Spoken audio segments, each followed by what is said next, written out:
Hello my dear friends, once again welcome to my YouTube channel smart GK trick.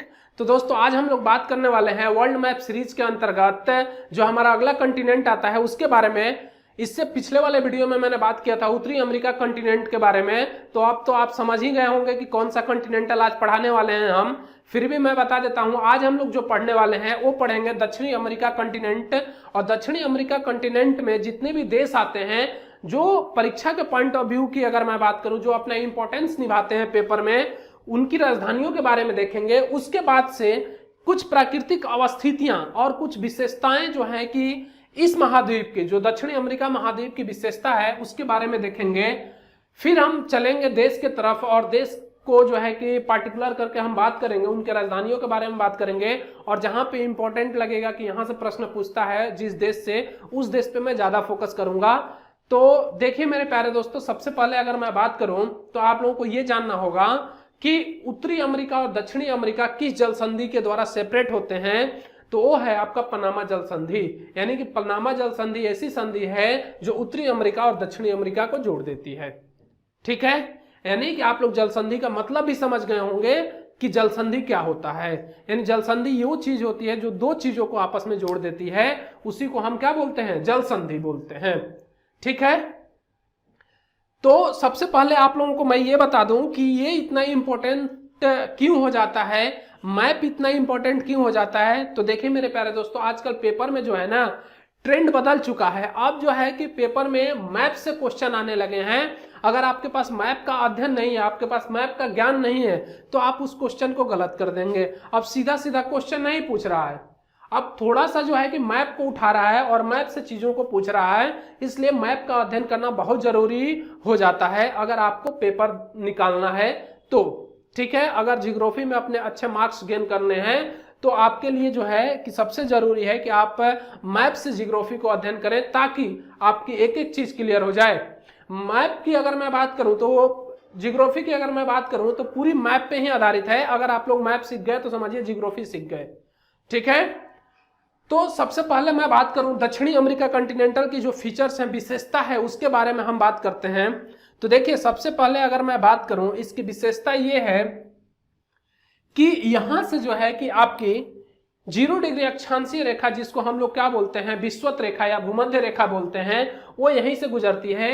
यानी कि Brazil के 3 देश से अगर देखा जाए तो इक्वाडोर, कोलंबिया और ब्राजील से होकर जो है कि बाहर निकलती है। कौन सी? 0 डिग्री अक्षांशीय रेखा। ये क्लियर हो गया।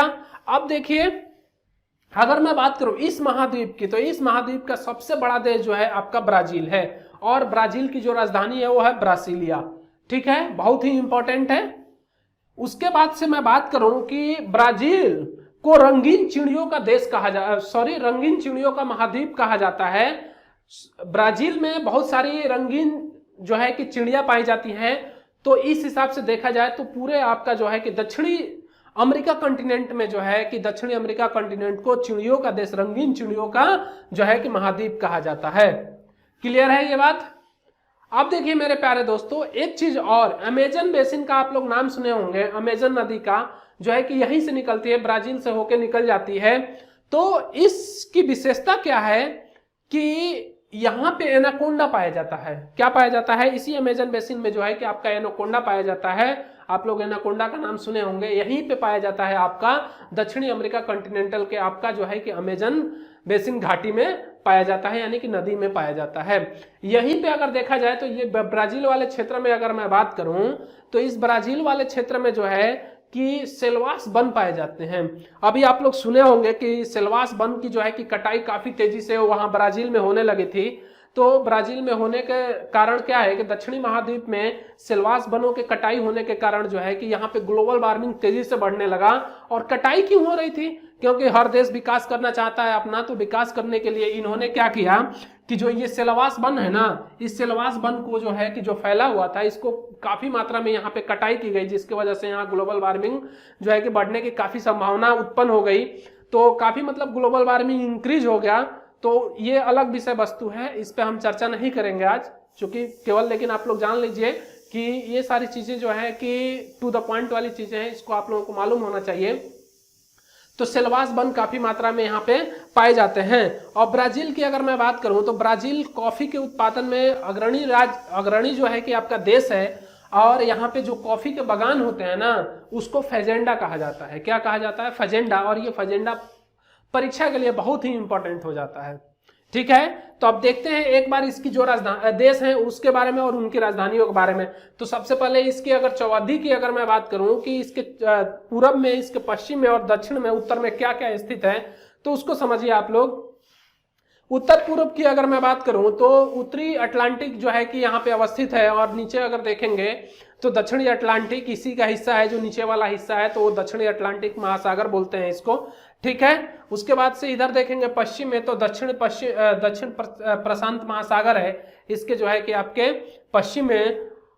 और मैं बात करूं कि यहाँ पे एक घास का मैदान पाया जाता है जिसका नाम है पंपास, यानी कि ठंडे घास के मैदानों को क्या कहा जाता है? पंपास कहा जाता है। तो ये भी बहुत ही इंपॉर्टेंट हो जाता है। अगर इसके उत्तर पश्चिम की मैं बात करूं तो कैरेबियन सागर है। ठीक है, बहुत ही इंपॉर्टेंट रोल अदा करता है कैरेबियन सागर। ठीक है, उसके बाद से ये मोस्ट इंपॉर्टेंट है कैरेबियन सागर, ये हो गया। इसके आपके इधर पूर्व में देखें तो दक्षिणी अटलांटिक महासागर स्थित है, उत्तरी अटलांटिक महासागर है, इसी का भाग है ऊपर और नीचे का।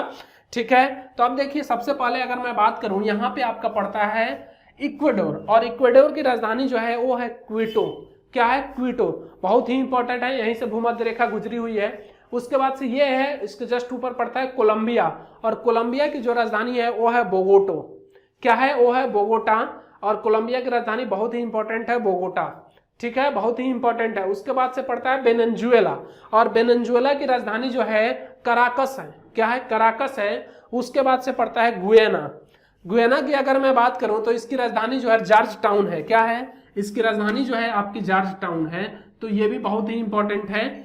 दक्षिणी कॉन्टिनेंटल की अगर बात किया जाए तो इसकी जो राजधानी है जॉर्ज टाउन गुयाना की, ये बहुत ही इंपॉर्टेंट है। सूरीनाम, सूरीनाम का पैरामेरिबो इसकी राजधानी है, बहुत ही इंपॉर्टेंट है। सूरीनाम में जानते हैं आप लोग काफी हिंदू भी यहाँ पे रहते हैं। भारतीय हिंदू की अगर मैं बात करूं तो भारतीय लोग यहाँ पे सूरीनाम में, और हिंदी भी बोली जाती है सूरीनाम में, बहुत ही फेमस जगह है, तो आप लोगों को पता होना चाहिए। उसके बाद से आता है फ्रेंच गुयाना।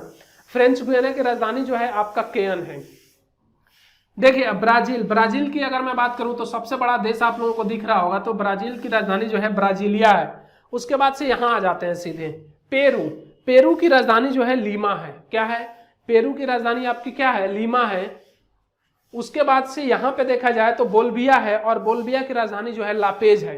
बहुत ही इंपॉर्टेंट है ये राजधानी। बोल्विया की राजधानी क्या है? लापेज, बहुत ही इंपॉर्टेंट है। पराग्वे की अगर मैं बात करूं तो अनसुनसियन है। अनसुनसियन जो है कि पराग्वे की राजधानी है, बहुत ही इंपॉर्टेंट है। यहाँ पे चिली, और चिली की राजधानी जो है सेंटियागो है। Very very important. चिली की राजधानी जो है आपकी सेंटियागो है, बहुत ही इंपॉर्टेंट है। उसके नीचे जस्ट जो है अगर देखा जाए पराग्वे और उरुग्वे के बीच में अर्जेंटीना, ये अर्जेंटीना का पूरा हिस्से नीचे तक भाग फैला हुआ है, और चिली का तो नीचे तक भाग फैला हुआ है। ठीक है, तो अर्जेंटीना की जो राजधानी है ब्यूनस आयर्स है। ठीक है, समझ गए आप लोग। G20 शिखर सम्मेलन आप लोगों को मालूम होना चाहिए। ठीक है, तो उसको आप लोगों को देखना होगा कहां हुआ था। तो अर्जेंटीना, ब्यूनस आयर्स इसकी राजधानी। उरुग्वे की अगर मैं बात करूं तो मोंटेविडियो इसकी राजधानी है। ठीक है, और यहीं पे अगर देखा जाए तो रियो डी जेनेरियो की अगर रियो डी प्लाट की अगर मैं बात करूं तो यहीं पे स्थित है। और इसके जस्ट बगल में एक स्टेनले जो है कि द्वीप है, छोटा सा जो है कि द्वीप है, ये भी बहुत ही इंपॉर्टेंट है, नीचे एकदम बिल्कुल। ठीक है, स्टेनले द्वीप। तो आप लोगों को देखिए यहां से अगर मैं बात करूं तो ब्राजील के जो राष्ट्रपति हैं उनको आपको पता होना चाहिए कि कौन है, यहाँ के पीएम कौन है, राष्ट्रपति कौन है, ये पता होना चाहिए। अब देखिए अगर मैं बात करूं थोड़ा सा प्राकृतिक अवस्थिति की बात करूं तो देखिए यहाँ पे है आपका बोल्विया का पठार। ये क्या है? बोल्विया का पठार। और बोल्विया के पठार की मैं बात करूं तो ये पूरा यहाँ से जो है कि इस तरह से फैला हुआ है, ये पूरा नीचे तक जो है कि फैला हुआ है आपका। ठीक है, बोल्विया का पठार ये पूरा फैला हुआ है।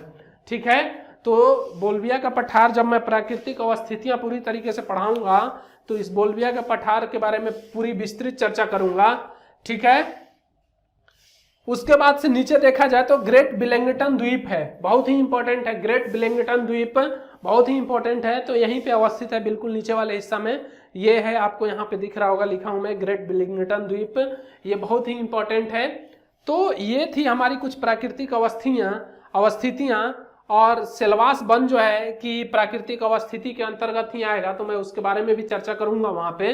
तो आज के लिए मेरे प्यारे दोस्तों इतना ही, और मिलते हैं अगले वीडियो में ऑस्ट्रेलिया महाद्वीप को लेकर। और जिसमें आपका अगर मैं बात करूं तो एक्चुअली अगर देखा जाए तो ऑस्ट्रेलिया महाद्वीप जो है आपका ओशिनिया महाद्वीप का हिस्सा है, और प्रेजेंट टाइम में ओशिनिया महाद्वीप की अगर मैं बात करूं यानी कि ओशिनिया में ही आपका अगर देखा जाए तो जिलैंडिया महाद्वीप जो 8वां महाद्वीप का दर्जा दिया गया है अभी, तो उसके बारे में हम चर्चा करेंगे वहीं पे ऑस्ट्रेलिया महाद्वीप। उससे पहले जो है आपको अंटार्कटिका मैं पढ़ाऊंगा, और अंटार्कटिका महाद्वीप में जो भारत के शोध संस्थान है उन शोध संस्थान के बारे में हम बात करेंगे कि उत्तरी गोलार्ध में और दक्षिणी गोलार्ध में कौन कौन से शोध संस्थान हैं, उसके बारे में हम बात करेंगे। कौन कौन से शोध संस्थान जो थे वो विकसित हो गए उसके बारे में भी हम बात करेंगे।